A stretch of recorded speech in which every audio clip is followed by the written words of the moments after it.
सबसे पहले बच्चों, आप ये तो जानते ही हैं कि निर्माण क्या होता है। निर्माण यानी किसी भी चीज़ का बनना। तो उसी प्रकार से विनिर्माण होता है वस्तुओं का निर्माण करना यानी वस्तुओं का बनना। विनिर्माण में कच्चे माल से अलग अलग वस्तुएं बनाई जाती हैं, उनका उत्पादन किया जाता है जो कि बहुत मूल्यवान होती हैं। विनिर्माण के अंतर्गत हस्तकला से लेकर उच्च तकनीकी गतिविधियां आती हैं और इसके कारण हमारे यहाँ पर रोज़गार को बढ़ावा मिलता है। और बच्चों, ये तो आप जानते ही हैं कि जहाँ रोज़गार अच्छा होगा वहाँ पर अर्थव्यवस्था में भी बहुत सुधार आएगा। विनिर्माण के विकास के अंतर्गत कृषि संसाधनों और प्राकृतिक संसाधनों के मूल्यों में बढ़ोतरी हुई है, यानी कि नेचुरल रिसोर्सेज और एग्रीकल्चरल रिसोर्सेज दोनों का मूल्य बढ़ गया है। अच्छा बच्चों, अब हम बात करते हैं राष्ट्रीय विनिर्माण नीतियों की। वो नीतियाँ जिसके द्वारा विनिर्माण यानी वस्तु निर्माण में मदद मिलती है। जैसे व्यापार के नियम युक्तिसंगत और सरल हो जाते हैं। फिर है बीमार इकाइयों को बंद करने की नीतियाँ भी सरल हो गई हैं। बीमार इकाई से बच्चों आप क्या समझते हैं? बीमार इकाई व्यापार में उन व्यापारों को कहते हैं जो काफ़ी कोशिश के बाद भी लाभ नहीं देती हैं, नुकसान में जारी होती हैं, तो उन्हें बंद करने की भी व्यवस्था बहुत सरल बना दी गई है। फिर औद्योगिक प्रशिक्षण यानी इंडस्ट्रियल ट्रेनिंग और कौशल उन्नयन यानी कि स्किल अपग्रेडेशन में भी बढ़ोतरी हुई है और इन सभी के कारण पूंजी निवेश को प्रोत्साहन मिला है। तो बच्चों, हमने जाना कि विनिर्माण आसपास के कृषि और प्राकृतिक संसाधनों के द्वारा या इनके कच्चे माल से मूल्यवान वस्तुएं बनाई जाती हैं। इससे रोजगार में बढ़ोतरी होती है और अर्थव्यवस्था भी में भी सुधार आता है।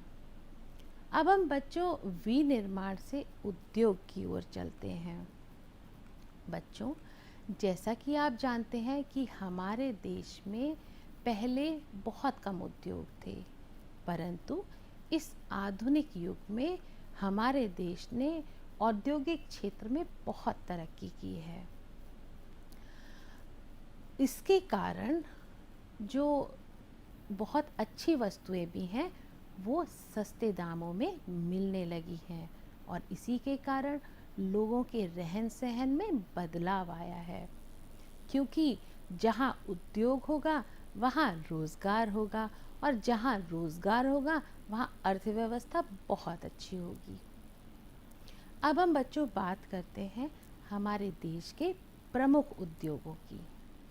तो हमारे देश के प्रमुख उद्योग हैं जैसे खनन उद्योग यानी कि माइनिंग।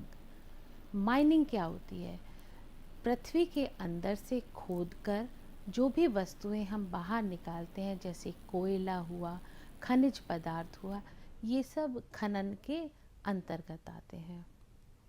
फिर है सीमेंट उद्योग, उसके बाद है पेट्रोलियम उद्योग जैसे कि ओएनजीसी, और कपड़ा उद्योग में भी हमारे देश ने बहुत तरक्की की है।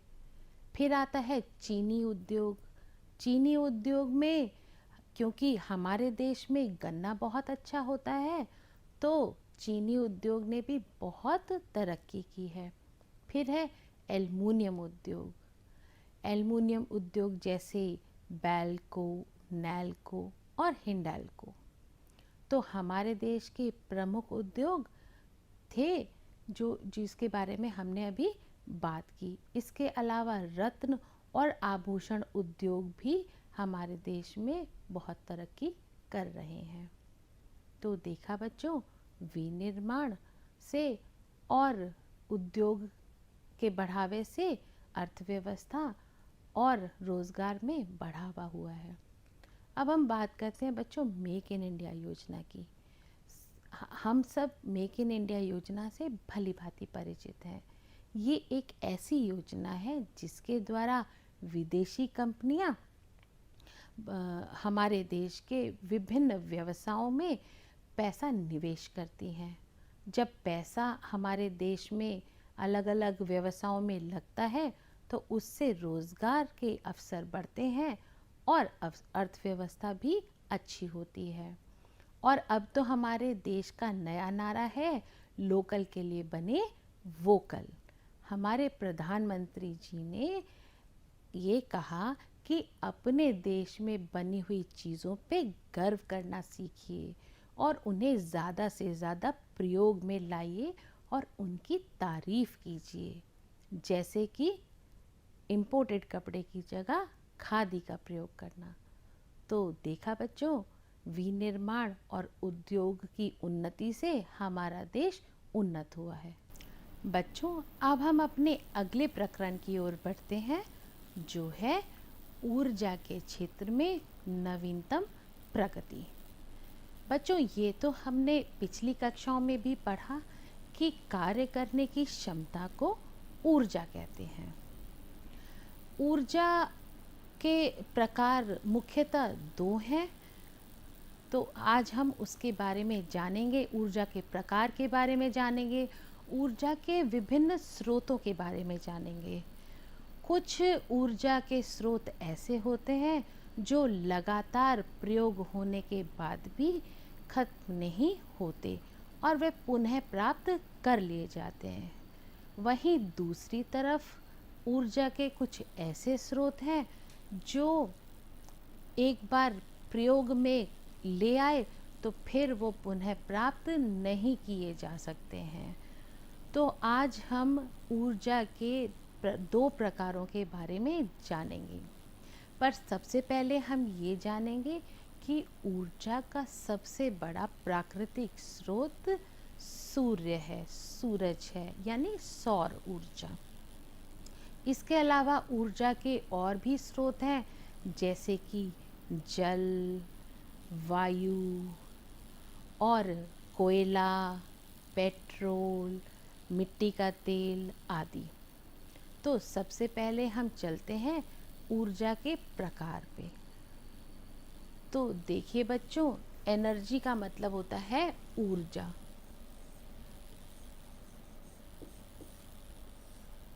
अब ऊर्जा दो प्रकार की होती है, एक है नॉन रिन्यूएबल रिसोर्स और दूसरी है रिन्यूएबल रिसोर्सेस। नॉन रिन्यूएबल को हिंदी में हम अनवीकरणीय स्रोत कहते हैं और वहीं रिन्यूएबल रिसोर्स को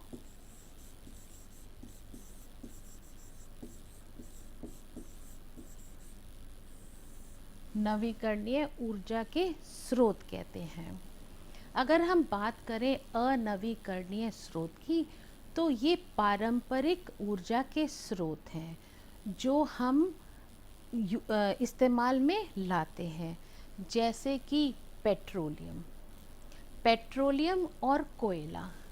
ये दोनों ही जीवाश्म ईंधन है जो कि पृथ्वी के नीचे से इन्हें निकाला जाता है। कोयले को खोदकर निकाला जाता है और पेट्रोलियम को ड्रिल करके पृथ्वी के अंदर से या समुद्र की तलहटी से इसे बाहर निकाला जाता है।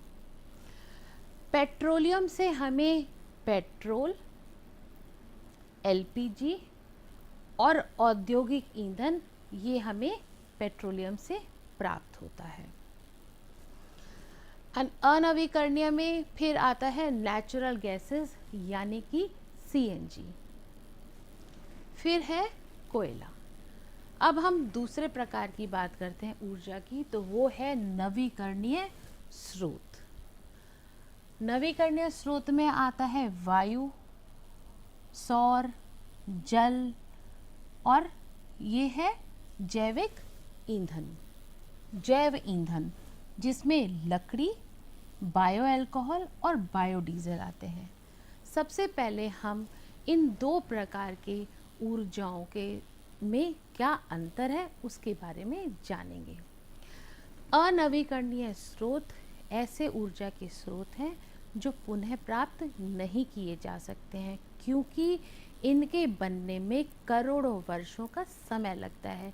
जैसे हमने बताया कि पेट्रोलियम हुआ या कोयला हुआ, इन्हें ताप और दाब से करोड़ों वर्ष में ये बनते हैं।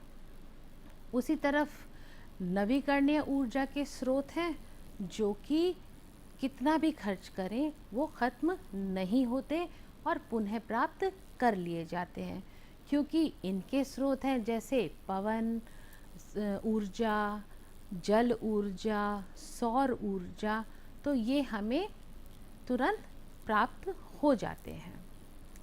अनवीकरणीय स्रोत हैं पारंपरिक स्रोत, तो ये बहुत जल्दी ख़त्म होने वाले हैं, तो इसलिए अब हमें अनवीकरणीय ऊर्जा के स्रोतों से नवीकरणीय ऊर्जा के स्रोतों तक जाना पड़ेगा।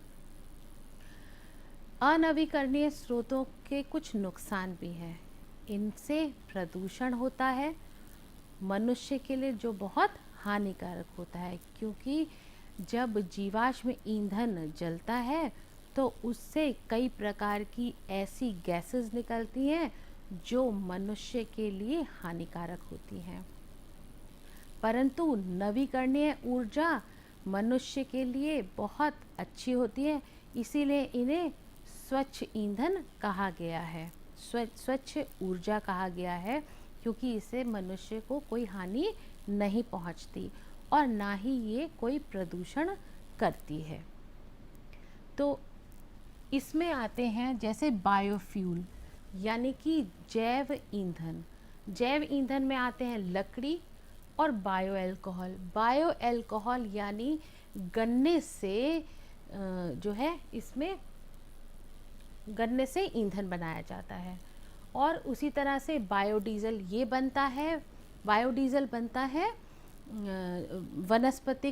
वनस्पतिक तेल और जानवरों की वसा से। तो हमने जाना दो प्रकार के नवीकरणीय और अनवीकरणीय स्रोतों के में क्या अंतर